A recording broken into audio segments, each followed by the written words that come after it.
Okay, folks, welcome and thank you for attending our third live Thursdays at noon community events. To begin, we acknowledge that we are on the traditional territory of the Anishinaabe peoples in the Williams Treaty area. We recognize the long history of First Nations and Métis people in Ontario and show respect to them today. We also acknowledge our neighbors, the Waton Mohawks, and the First Nations of Moose Deer Point, Shawanaga, Wissahickon, Magnetawan, Henvey Inlet, Nipissing, and Dokis. We have wonderful guests joining us today to discuss the future of passenger rail in our West and East Parry Sound and Muskoka communities. We have high hopes on this, finally, hung on the promises made by Doug Ford's government at the last provincial election. And in May, we learned that $5 million is budgeted in 2021 to support detailed planning, and a task force is being established. There are plans for 13 stops for the service running from Toronto to either Timmins or Cochrane, including one in North Bay. I know that our Parry Sound readers are wondering, well, what does that mean for them? So, to start off our conversation, we begin with our esteemed MPP, Mr. Norm Miller. Thanks for joining me today, Norm. Trying to unmute you. I think you're good. I think I unmuted myself. Did I? Okay, yes. Pamela? Yes, you're all set. Great. Well, thank you and good afternoon. And thank you, Pamela, for hosting this event and for inviting me to participate in today's discussion. I was pleased to take part in an announcement last month where Minister of Transportation Caroline Mulroney laid out the next steps towards bringing passenger rail back to northeastern Ontario. And as I'm sure everyone here remembers, the previous government canceled the Ontario Northland passenger train almost 10 years ago in 2012. The Minister of Transportation has been consulting widely with Northerners, including through a public survey done last fall. And in December, Minister Mulroney released the draft transportation plan for Northern Ontario. And at the same time, the Ontario Northland Transportation Commission was doing a track audit. Then last month, the minister announced the initial business case and an investment of $5 million in the planning and design work to support a return of passenger rail service along the Highway 11 corridor. The return of the train will benefit residents of Parry Sound-Muskoka who travel to Parry, Toronto, or North Bay to access services or visit friends and family, something I know we are all looking forward to being able to do again soon. It will also help our tourism businesses attract visitors to our area. As I said at the original announcement, many tourism businesses in our area originally relied upon the train to bring visitors.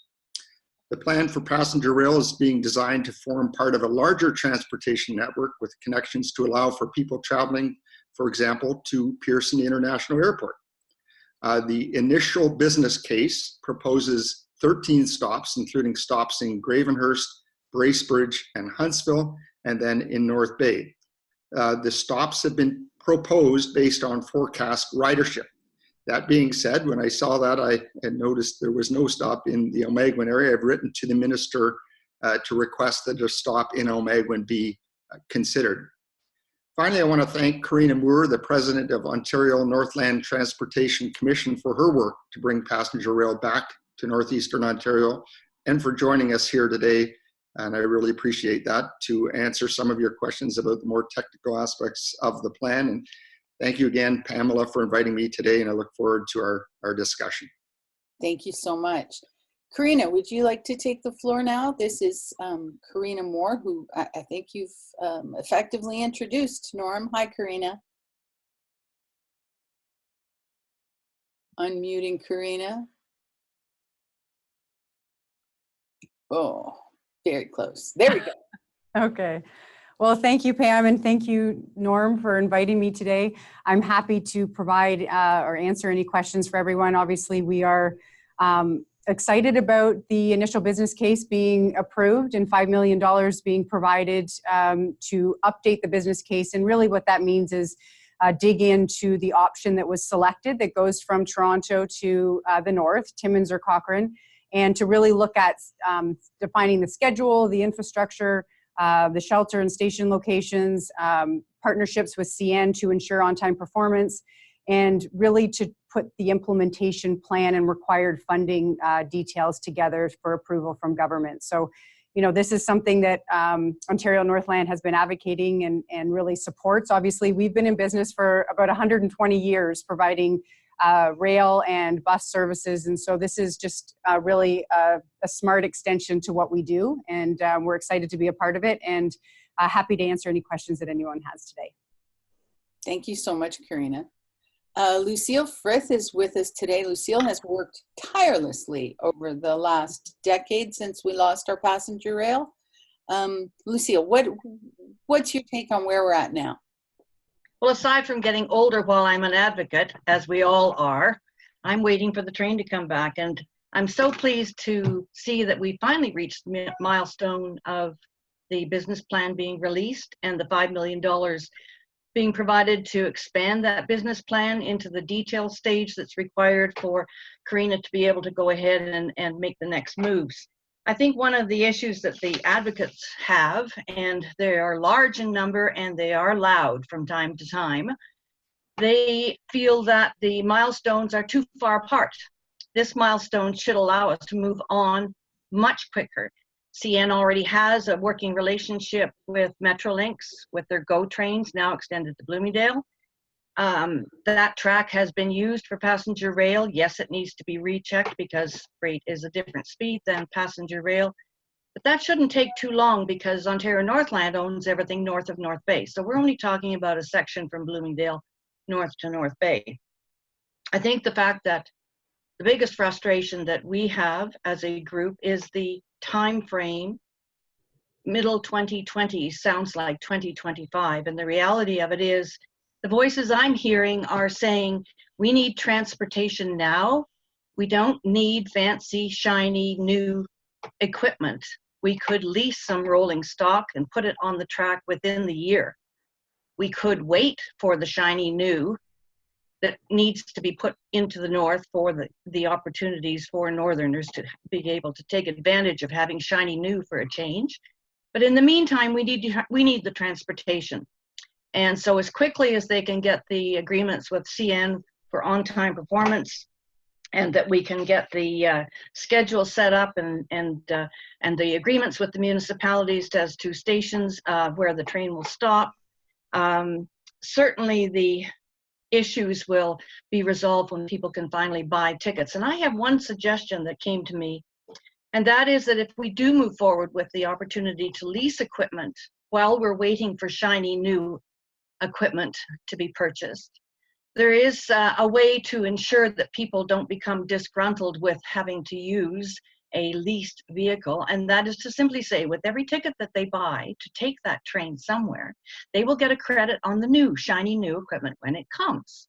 And that way we don't lose people saying, oh, I don't want to ride this train. This is like the old Northlander, because I know for a fact the new equipment is going to be much improved. But the reality of it is we do need transportation now, and we have the infrastructure ready to go. So I'll leave it at that. Thank you, Lucille. Also with us today, we have Gord Miller, who has talked about the environmental benefits of having the train return. Gord, would you like to introduce yourself and give us some of your thoughts this morning? Sure. I think the reason I'm here is because for 15 years I was the Environmental Commissioner of Ontario, and I talked extensively about the transportation system and the need for rail rolling again. We had so I've been retired now. I live in Bracebridge, but I'm certainly aware of the need still exists. These things take years, seemingly to get going. I'm glad to hear that they're starting to move on the Highway 11 corridor transportation system. But what about the Highway 69 or the Parry Sound corridor? There's no movement there yet, and it's key to get movement in terms of our society, get people back rolling on the rails. I mean, I tell the story that my grandmother, who lived in Paris, Ontario, in 1930 something, she could get on effectively a streetcar, a rolling rail stock in Paris, go all the way into Toronto, go shopping at the Eaton College Street store, have lunch with their girlfriends, and be home in time for dinner. Well, we can't do that today, even with our cars, right? Because going to Toronto is a big deal. Parking is $28, $30 a day.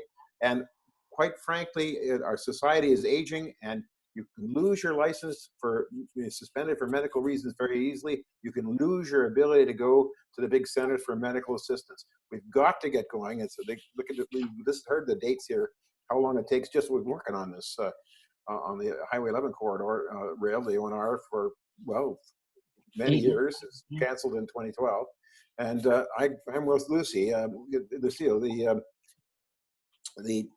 It's absolutely essential. The climate change derivative, the things that Canada has committed to, the things that Ontario has committed to reducing greenhouse gases, that's entirely consistent with an approach where we put more people back on the rails like we did so successfully for so many years. So this is something we've got to get started on the Highway 69 side of the corridor. There's 2 rail lines over there.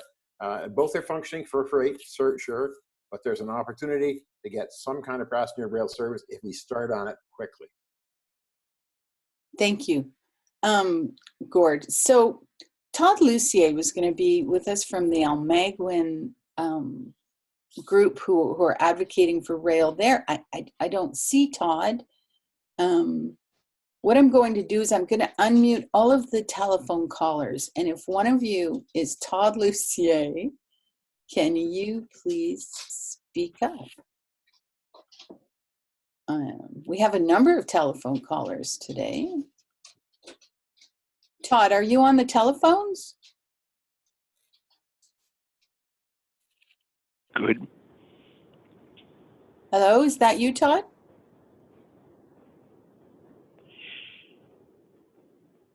Okay, not hearing a response.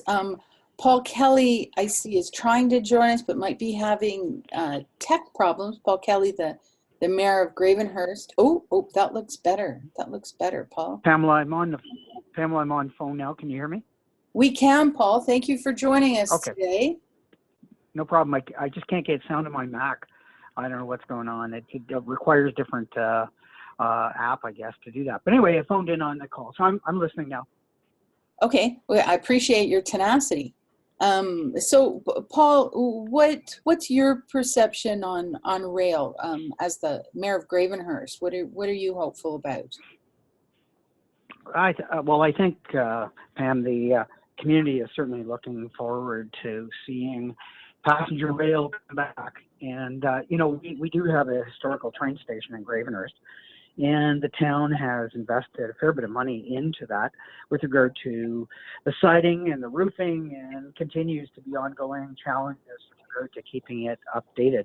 But certainly, I believe our community is very, very interested and look forward to seeing rail service. And I've had conversations with Corina, Ontario Northland, with the Minister Carolyn Mulroney. So, we've been staying in touch, make sure that Gravenhurst was one of the stops on the 13th, so I was glad to see that. So I know our community would look forward to it. And we've got a lot of people that are now working from home that would be typically seasonal residents. And I think when we see the train roll into Gravenhurst, we'll see tourists and seasonal residents and residents. But I guess the thing that we've talked a lot about, I think, in different meetings I've been at, is the importance of being on time, and also being regular, that they don't have to stay overnight in Toronto, but actually can come back same day service. So I know that's part of the conversation that Korean has had as well. And so from a community perspective, we are definitely welcoming passenger train service back to Gravenhurst for sure. Okay, that's fantastic. We have our Almaguin reporter with us today. Sarah Cook, do you see Todd here or anyone else from the Almaguin organization? No. In discussion with them, are you able to give us any sense of? Yeah, so I wrote a story that was am I muted? No, we can hear you. Okay, wonderful. Hello, everybody. I wrote a story last week about the train stop coming to South River. And I spoke with Todd Lucier from Explore South River, and they had started a petition to make South River a train stop on the new Northeastern Passenger Rail Line. And to date, that petition has received over 1,200 signatures. And Yeah, and their starting goal, I believe, was 1,000. So the biggest, the emphasis that Lucille placed upon having the train stop in South River was that the fact that Almaguin is, to quote Mr. Lucille, the heart and soul of Ontario's adventureland, so why bypass it? And, you know, the economic trickle-down effect of being bypassed would be similar to when they were putting the highway in and said, oh, Burkes Falls, you don't get a highway exit. So they expressed concerns about economic impact of continuing to be bypassed, and again, emphasized that, you know, if there is a train stop in Almaguin, it's just going to open up opportunities for Almaguin entrepreneurs to really get that economic boost. Mm-hmm. Mm-hmm. We're also really interested in what the situation is for Parry Sound. Sarah Bissonette is our reporter in Parry Sound. Sarah, can you speak briefly about what you think that would mean to your community? To have passenger rail back in Parry Sound. Yes. I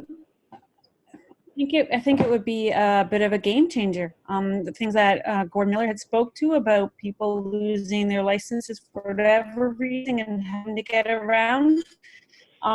We are fairly isolated in Parry Sound. If you don't have a view, to the north of us in Shawniga and Magnetawan, there's rail service going right through their communities, and yet they need to find a vehicle to get to town to buy groceries, or they don't have groceries. It's as simple as that. If we had passenger rail back into the town of Parry Sound, we could get down to Toronto without sitting in traffic for hours on end, especially on the long weekends, where I know one time my husband was coming to pick me up from the airport, and the traffic was stopped for so long on that holiday Monday that they got out and played Frisbee for a while on the 400. So wouldn't it have been amazing if I could have just got off the airplane, gone on the train to the train station in Toronto and come home, right? He could have picked me up in Parry Sound. It would have been amazing. The passenger rail in Parry Sound, I've been a reporter here for 18 years. We haven't had it here the entire time. So it's been a long time that it's been gone, but I think the people here in Parry Sound would enjoy to have it back. Thank you, Sarah. We also have with us today James Murphy from RTO 12 Explorers Edge. James, you can speak to passenger rail and what it would mean for our whole region. Well, I think there's a major opportunity for economic impact and for the Almaguin region, but also for the entire region.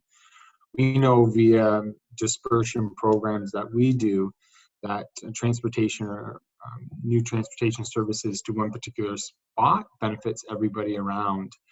And it's so important for tourism and for the business community in Almaguin Highlands, but also, like I said, dispersing out into some of the rural areas. Tourism is our #1 economic driver in the region, and for rural areas, more importantly, it will have a major economic impact. So the sooner we can get it in place and get it going, the better for everyone. Okay, I'd like to, thank you, James. I'd like to open up the floor now to anyone who has a question or a comment. If you could raise your hand, please. I'll ask folks on the phones in a minute. And if you're not comfortable speaking publicly, please do put your question in the chat and we'll get to it there. So I'm going to begin with Robert. I see his hand up. Thank you. Am I muted? Am I okay? You're okay, Robert. Good. I think to make a passenger rail system work, we have to have a business plan that supports passenger rail, not lumped together with freight, but supports passenger rail. And we have to get away from the idea that all corporations have to be profit-making and self-supporting. I think passenger rail service, like any other passenger rail service that I know in the world, is not a profitable operation. It is part of an essential service for a society. It is supported by the government, just the way highway building and hospitals are supported by the government. None of those are profitable entities, but they are necessary for a functioning society. So our business plan has to get away from making the operation a profitable operation. Okay, thank you for that comment. Do any of our speakers want to respond to? Okay, Norm. Oh, okay, you're good to go. Am I unmuted? Yes. Yeah, Robert, very good point. And I don't think there's any plan that this is going to be a profit-making business, and Corina will probably back me up on that. I think, the estimates and some of the information I've seen is it's expected that the subsidy will be between $138 and $242 roughly per passenger. I think the better the service is, the more it's going to be used, the more, I guess, the less subsidy there'd probably be. I hope that the service is really well used, and that out of returning a reliable on-time service, we see other things developing. We've heard a lot about tourism. There's an awful lot of people in downtown Toronto, young people that don't own a car, that live in a condo, that have a bicycle. I'd love to see trains bringing up cyclists up to Muskoka, where they are able to put their bike on the train, come up, get off somewhere in Parry Sound or Muskoka, and visit our area. But I don't know whether Corina wants to talk to the business plan, but there's certainly no. I obviously want to make it as efficient as possible, but it's expected there would be a substantial subsidy. Corina, would you like to speak to the business plan? Sure. Just reiterating what both Robert and Norm have said, this is not something that wouldn't be subsidized. And like Robert said, this is, there's nowhere in the world that you'll have a passenger rail service that doesn't require some level of subsidy. The exciting part of this for me is that this service will not look the same as the last service. It will have a schedule that works for everyone. So we're looking at getting into Toronto in the morning and leaving later at night so that people can do their business meeting, they can go to a baseball game, they can go to their medical appointment, and also vice versa. And we heard from a number of the people on the phone today that tourism is the #1 economic driver in Northern Ontario, and it is, and especially because I think we're going to see a lot more people with the Ontario staycation. Seeing our beautiful province, and the North probably is the most untapped, even though it is the #1 economic driver, probably the most untapped place. And once people start to see it, they're going to want to go more and more. And so with the right schedule and the right equipment and the right groups and communities behind this, I think that it's reasonable to expect a small subsidy, but still a subsidy. But we're going to do everything we can to make it as most efficient as possible while still meeting the requirements of Northerners, because let's be honest, there are either one or no options for transportation in the North, and we're happy to be providing our enhanced bus service that connects many communities, over 150 communities in the North, and we will seamlessly integrate our bus with the rail service so that every community is connected. But obviously we're happy that the government recognizes that a subsidy will be required.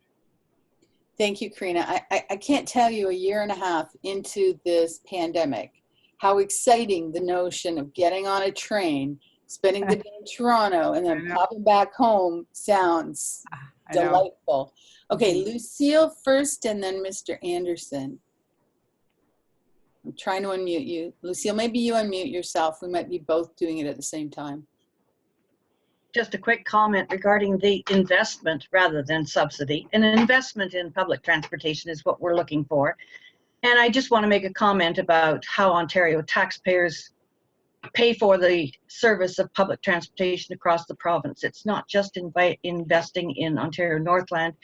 Taxpayers in the North invest in Metrolinx, GO Trains, Toronto. We all share in the cost of public transportation services, and that's all I really have to say. Thank you, Lucille. Mr. Anderson. Yes, my name is Steve Anderson. I live in South River, and it was a kind of a fluke that I found this, but I would like to comment because I know the things that Todd Lucier does. I know what the some of the programs that they run out in at the edge of Algonquin. And by the way, this is the northern access to Algonquin Park. So this is in South River. We have a lovely station. We need to have some updates to do it, but and this area is now starting to boom from a standpoint of people wanting to buy more cottages, more outdoor exercise, what have you. And the stuff that Todd does not only involves Canadians, but it involves a lot of international people. And international people coming to Algonquin Park in the middle of winter is an experience that they will not see anywhere else. And so I would just like to put a good word in for what Todd is doing. I'm an interested, participant, because I live up here and I've lived here for 19 years. And I was a part of helping to bring the station back up to snuff, and just vitally interested. Thank you so much. Kate Monk from RTO 12. Can you hear me? Yes, we can. Oh, well, I wanted to say hello to everyone, but particularly Corina, and let her know that when I was young, I used to take the train north from Toronto to Bracebridge, jump off while it was still kind of running, and that my brother actually wrote a song about the Ontario Northland, and I'm going to send that to you so you can hear it. Fantastic. The last train north. So I'm from RTO 12. We're the regional tourism organization, and James has just spoken. He's my executive director. I would like to just elaborate on a few things. One is that I reiterate to the work that Mr. Lucille and everybody in South River is doing, and recognize that it was devastating for them when the highway bypass went in, and they've worked very hard to overcome that particular disruption. But now, you know, this was kind of a not a slap in the face, but a puzzling thing. So thank you, Norm Miller, for advocating at the ministerial level for that. But one thing you can see with RTO 12, we also partnered with Porter Airlines, and the planes come in and we disperse them out into the greater region through 6 routes. That's the opportunity for South River as well. It won't just be South River, as James was alluding to. That's potential for connection into the park, but also all throughout the Almaguin Highlands. Secondly, I would like to say that, like me, I took the train through university 35 years ago, whatever, and a long-standing history there. So a lot of us remember the train, but there is a future audience to consider, and one that is completely embedded in the notion of sustainability. And now in Toronto, you know, I lived there for 20 years. My biggest concern was when I got a condo, where am I going to get a parking spot in my condo building? They're not building parking spots in condo buildings anymore because people are becoming more adept at taking non-motorized transport and not having cars. So trains are going to become even more important for all parts of Canada, not just us. One thing that we've been looking at for a couple years, and I say hello and I tip my hat to Lucille, who has appeared at our one AGM that we had. It was great, and she brought to everybody's notice in Parry Sound what was going on as well. The notion of the potential for revenue generation through tourism trains, right? So maybe it is a passenger train, but what could there be some sort of cars at the end to have a train that runs from the bottom of the province up to the top with the ability of people to get off on stops along the way.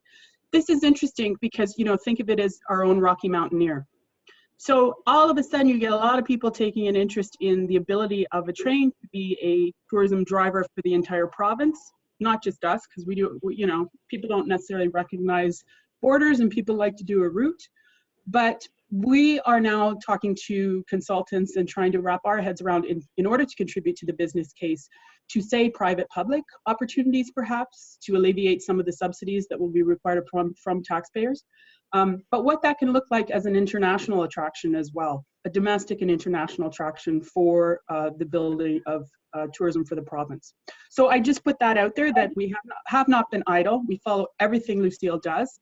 And just wanted to update you. Thank you for doing this as well, Pamela. Thank you, Kate. And I don't want to put words in Corina's mouth, but when you said at the beginning of your talk that you would jump off the train before it had stopped. I think Ontario Northland requests that we don't do that. We wait for the train to come to us. Days, we didn't wear seatbelts either when we were young. Okay, so also in the chat, Doug Austin has said a couple of things. One, he thinks we should lose the word subsidy. We don't use it when we're talking about roads and highways. And he has a question: is the train planned to go to Timmins and Cochrane? Also, is an east-west route being considered, i.e. North Bay to Sault Ste. Marie? Norm or Corina, can you answer that?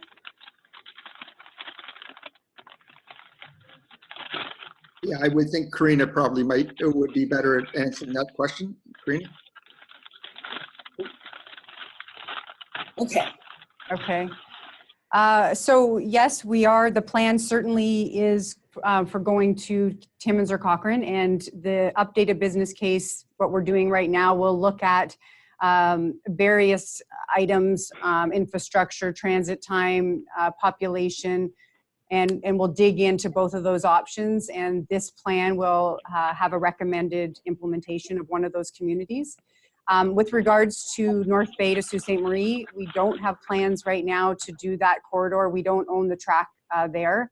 But we do, what's going to be really important with this train service is integrating seamlessly through electronic ticketing as well as the scheduling our bus service.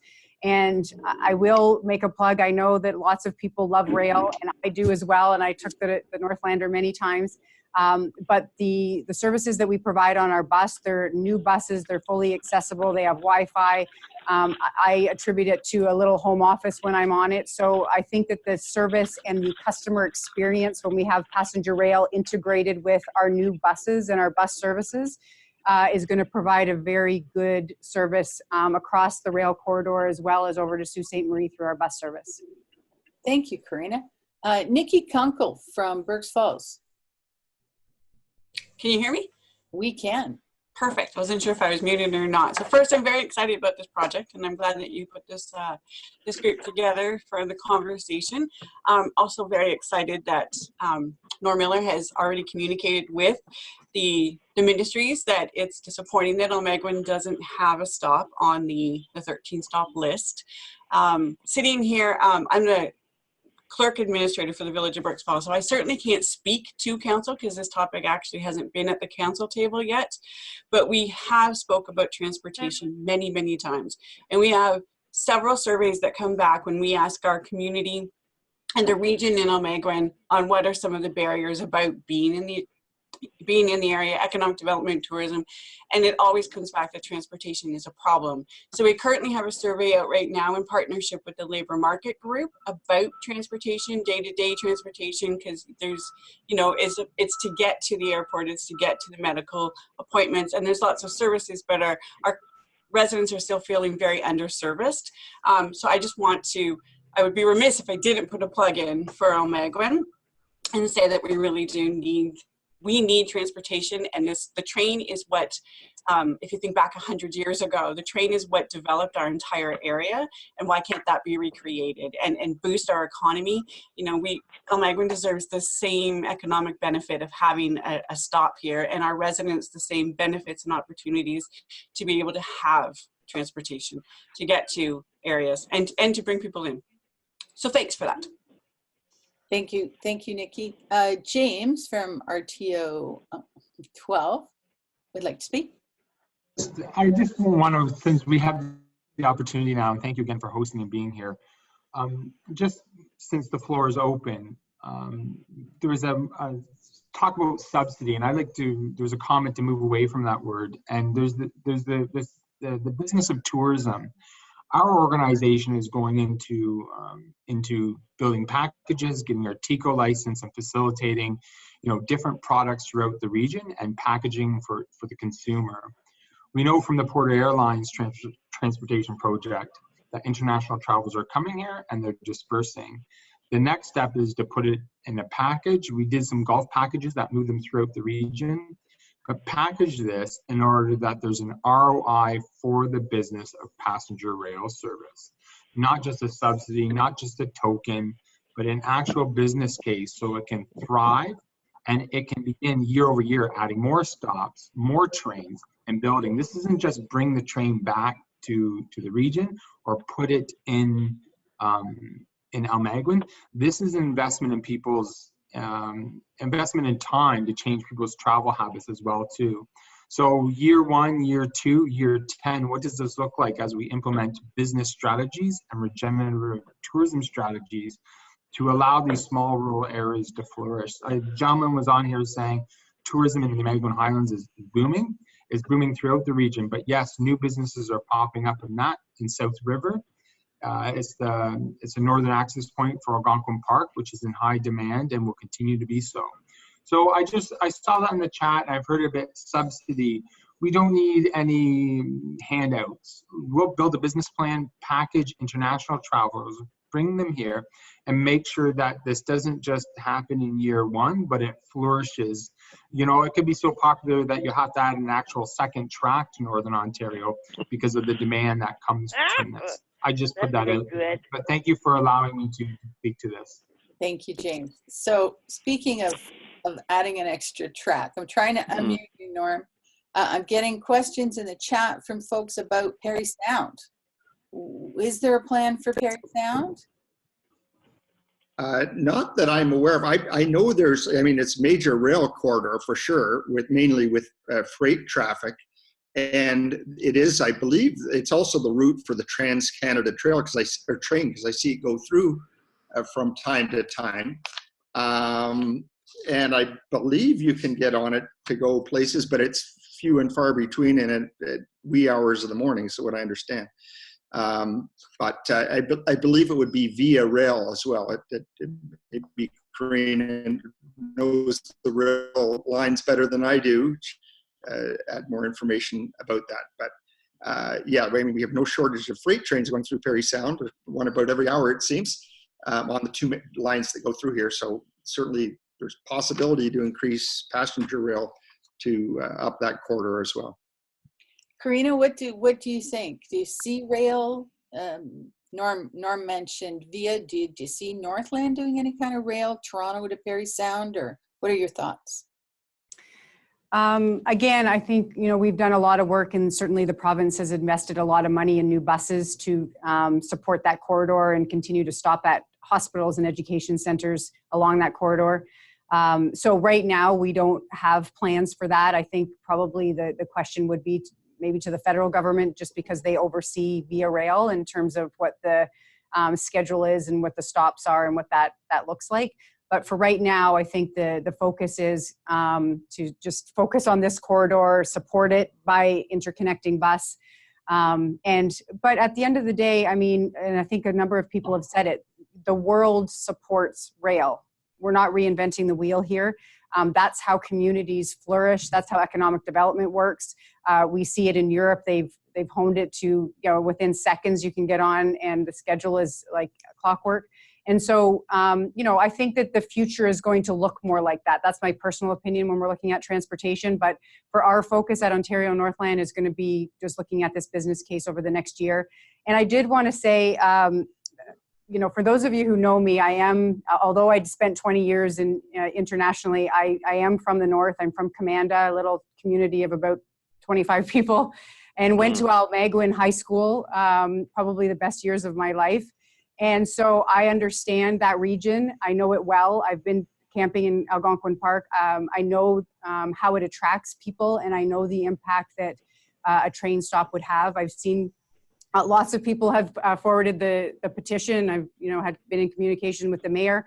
And so I just want people to understand on this call that we get it and we understand. And the whole point of doing the updated business case is so that we can hear from communities and have these discussions and make the changes and updates that we need, while still focusing on what people have told us is really important to them. And what the most important thing to people that we've heard is the transit, like getting from the north to Toronto to do whatever it is that they want to do, and then vice versa coming into the north for tourism. So we have to be mindful of the trip time, but we also don't want to cut out any places in the north. And I recognize that Almaguin Highlands is an extremely important region. So I know it well. It's near and dear to my heart, actually. Thank you. Okay, so we do have a lot of folks on the telephones, and they're unable to communicate to me that they want to speak. So I'm just going to give you a moment to speak up. Anybody who is on the phones, is there a question that you'd like to ask? Gloria Burnt from Gravenhurst. Hi. Gloria Burnt from Gravenhurst. Hi, Gloria. What would you like to ask? I'm wondering if Mayor Paul Kelly is still there.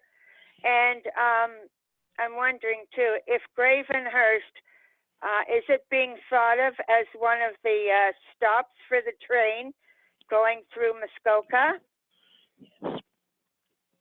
Yeah. I'm here, and I can tell you, I can vouch for what Corina can say as well. Yeah, it's one of the stops, one of 13. Oh, so that's a done deal then, is it? I hope so. Yes. Well, that'd be great, because people come up to do things and then go back home, or they come for the weekend, or they come for the month, to stay at the cottage. But maybe just in daily things too, that they need to come and do errands, that'd be really great to have it back. Thank you. Thank you so much for joining us and for your question. Is there anybody else on the phones who would like to ask a question? Yes, please. Okay, who are we speaking with? This is Pat Schofield from Bracebridge. Hi, Pat. Hi. I would like to comment that you're putting a lot of emphasis on the economic benefits, which is great. But I think one of the things we have to consider is the lives that are going to be saved by not trying to be driving down that highway in the middle of winter when you have a doctor's appointment that you can't miss. Also that there are people that will not be able to get to specialized treatments because of having to drive such a distance. And to put it in perspective, I had to take my husband to Toronto for treatment, and since there was no rail and he couldn't manage a car, it cost us $3,000 to take him down and back in one day, not covered by insurance. Oh dear. Just keep that in mind. Thank you. Those are excellent observations. Anybody else on the phones want to make a comment or ask a question? Yes. Hi. Hi. My name is David Glastonbury, and I'm a longtime member of Transport Action Canada. And I want to applaud Ontario Northland for extending their bus network after a Greyhound abandoned the market. We now have service into Ottawa on Ontario Northland, and I'm also pleased to see that the service is extended to Winnipeg. One of the things that Corina mentioned that I certainly applaud is the fact that there's an opportunity for connections here, and I worry about if some of the requirements in the northern part of the line, for instance, connecting with tourists who are making use of the service to Moose Factory, that wouldn't be lost. And also what we do rather poorly across the country, and it's the highlight now as Greyhounds left, is connecting all of the service. So I hope the aspect of connections and the opportunities they present hasn't been lost. Thank you. Okay, thank you for that. Corina, is there any response to that?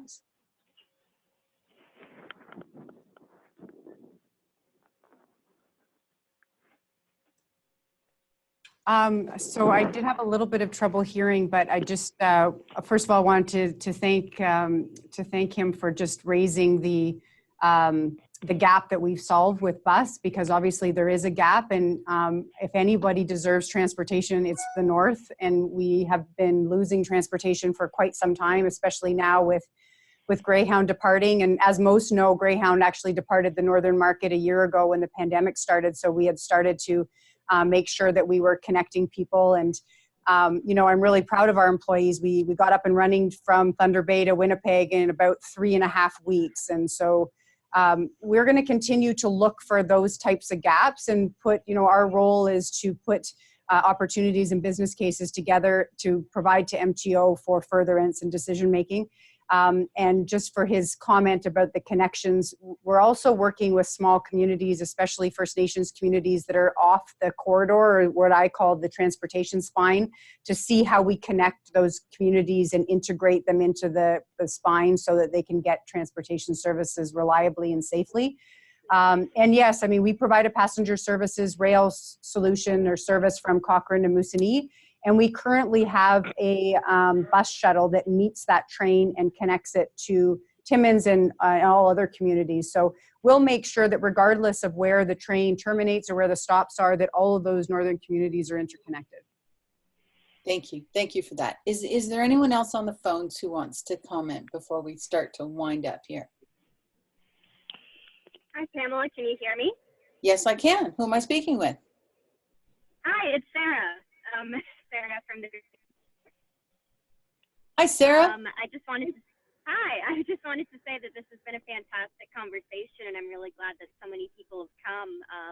Reporting in Gravenhurst, I know a lot of people have been talking about this and about the importance of accessibility of transportation and reliability, and you know, having schedules that work. And I think it's really important to be continuing to have these conversations and seeing how things develop. So thank you. Thank you, Sarah. So James wants to make a comment, and then each of our guests, you'll have 2 minutes to wind up. So James, attempting to unmute James. Okay, James, you seem good. Yeah, sorry about that.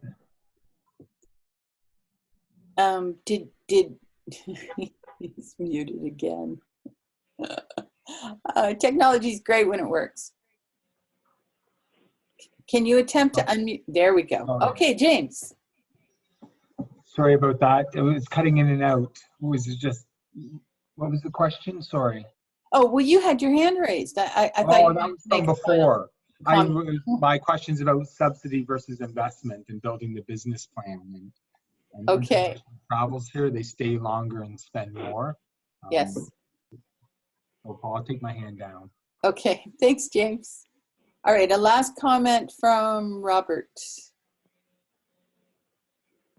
Thank you, Sarah.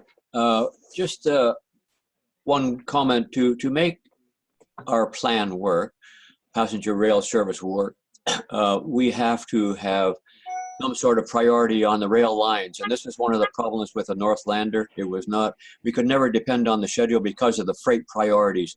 And I want to ask Corina, how are we working with the owners of the rails to get our passenger priorities ahead of some of the freight priorities?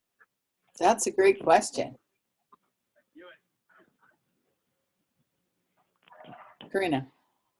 So you're absolutely right. That's critical to making sure that this service is effective and reliable for people. And I will say that at the end of the service in 2011 and 12 that we were able to really solidify our partnership with CN, and we did have on-time performances. That was where we wanted it to be. But when we go into collaboration with CN, and we have a great relationship with them, we obviously interconnect with CN in North Bay and Hearst and Rouyn-Noranda, so they're a great partner of ours. They understand what the requirements will be, and it won't be necessarily about taking priority over freight. It will be about understanding the freight schedules and the passenger schedule requirements. And so what we know now is something a little bit different. So Metrolinx within the last 10 years has bought more of the track north. And so as Lucille pointed out at the beginning, there is a smaller portion of what we were talking about before, because once we get onto the Metrolinx track, They're a sister agency of ours. We are in collaboration with them to make sure that we integrate within their schedules to make it from their northern point down to Union Station very effectively. And the conversations, there's one stint basically between Washago and where Metrolink's northern point is where we're going to have to make sure that we integrate effectively with their freight schedule to make it work for both of us. And they know that's a requirement. The province knows it's a requirement. We do. And so we won't leave the partnership table until we formulate an agreement that makes sure that we have on-time performance. Because, you know, one of the things that I'm most proud of our services is the integration for health services. And when you have a medical appointment, you need to make sure you're going to get into Toronto on time to go to that medical appointment. Same with business meetings, but certainly more importantly, medical appointments. And so that's probably the number one focus of ours, Robert, to make sure the on-time performance is there. And all parties know it needs to be. And we will be doing that over the next probably 4 to 6 months with CN to solidify that arrangement. Thank you, Corina. Okay, so we're going to wind up for today. Lucille, do you have any final comments? Just to follow up with what Corina said, I think having a partner in the Ministry of Transportation, this is a big plus for the Northern rail lines. And the reality of it is the partnership with Metrolinx has been working well, developing the business plan. So I don't see too many roadblocks in this. It's a question of time to get the kinks out and get the details into the business plan so we can move forward. Speaking of moving forward, I would like to make the comment that I could probably sell out the first train today if I knew when it was going to run. And I hope that Corina will let me know, give me a heads up. I probably need 1 week and I will sell it out. You could add some extra cars. Lucille, can you put my name on your list? Good for you. I have 2,473 on the list already. Gord Miller, do you have a final comment today? Just wanted to emphasize a point that Norm Miller made, which is very true, and that is that he spoke about interest of all the condo dwellers in Toronto and that. When I was in Toronto, I talked to people all the time, and they were, this is before the Liberals cut off the Northlanders, but just in the last year or so, people in Toronto, you're just discovering the fact that you could go north to Algonquin Park or further, up to Almaguin and places that they want to be within their reach, but they don't have cars. And they were astounded that you could go north for as few dollars as were involved because they're used to expensive things. So I think we're underestimating the potential market for people to utilize that train coming out of condoized Toronto. Okay, thank you, Gord. Paul Kelly, do you have a final comment for us? Thanks, Pam. Well, I'm really glad to see that there's so much interest in it. As you can tell from the number of people from Gravenhurst that are on the call today, this is a big deal for us and is really important for our community for all the reasons that have been articulated. One thing we didn't talk about was the connection, and James talked a little bit about the airport and the connection of the Muskoka Airport to the town of Gravenhurst and proximity with regard to passengers connecting between both. So a great further opportunity I think we could look at as time moves on. But I really want to thank Corina because I know how hard she's been working with the province on getting this through, and I know Lucille has been doing the same, and lots of us have been cheerleading in the background. So thanks for the opportunity to be here today, and I want to continue to say we're really, really invested in this. So we look forward to seeing that first train roll into Gravenhurst. Thank you, Paul. Corina, do you have a final comment to make? Well, I wanted to thank you for including me, and I always enjoy having these conversations because it always reiterates the reason we do this, and hearing from everyone, there's always tidbits of things that further the conversation of the impact. And one of the things I'm looking forward to is I agree with what people have said. I think that we are underestimating what the ridership will be. We are taking it from what we know today, and I don't think it's going to look like that. I think we have a whole bunch of advocates, we've heard them on the call today, that are going to fill the train. And that's really, when you have an opportunity like that, that's what makes a service like this sustainable. And we're going to put the right infrastructure and schedule and timing and customer service amenities like Wi-Fi. We're going to do that. And then we're going to look to all the people who have been advocating for this service over the last 10 years to raise awareness, get packages together, There is a wonderful part of this province that people need to see, and I think that especially with people moving out of the GTA for work and are able to do some sort of better work-life balance, that we're going to see a lot more ridership than we did in the past. So we're focused on doing the updated business case and putting a very comprehensive plan to government for approval for implementation. What I will say also, though, is for all the people on the call, there is a wonderful bus service that exists today, and we stop at all of the Northern and Ottawa and Toronto hospitals so that we can make an ease and reliability and safe and comfortable ride for those people traveling for medical appointments. And I think it's a missed opportunity if we're not starting to change behaviors and get people to travel on public intercommunity services. And I hope you'll try the bus services, and certainly we'll interconnect you with the rail services when that starts. So thank you very much for including me, and thanks for all of your comments and your support for Ontario Northland. We look forward to getting to the next stage. Thank you so much for joining us, Corina. It was really wonderful to be able to talk with you today. And Norm, do you want to round us up?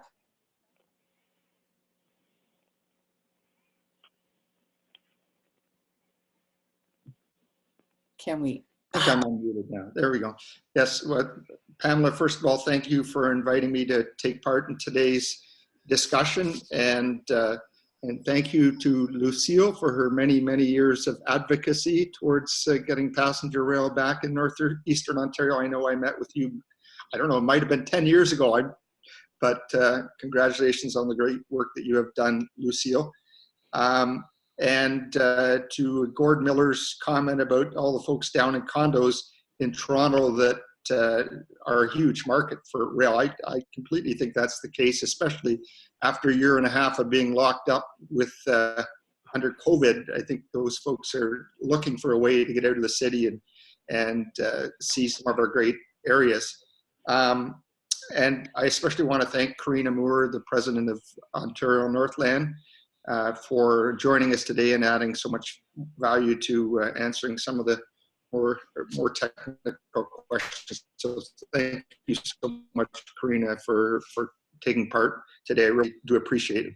I've certainly taken notes to which I will refer to the Minister, Caroline Maloney, particularly that the desire to make it all happen faster and to make sure there's a station in the Almaguin area, among other points. So thank you, Pamela, for organizing today. Really appreciate it. Thank you, Norm. It's been a great discussion. Thanks to our experts for coming, and thanks to the community for coming out. The video of this will be posted later on today, so if you want to have a look at it again or share it with friends, please do.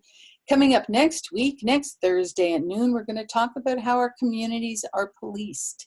How do we feel about that? And we have some members of the OPP who are going to be there and some members of community groups. And then the following week is Canada Day. So everyone enjoy that holiday. The week after that, we're going to talk about truth and reconciliation. And that Thursdays at noon will be held by members of our Indigenous community. And we will amplify their voices. And we hope that you will join us then. Thank you again for being with us today. I will see you next Thursday at noon.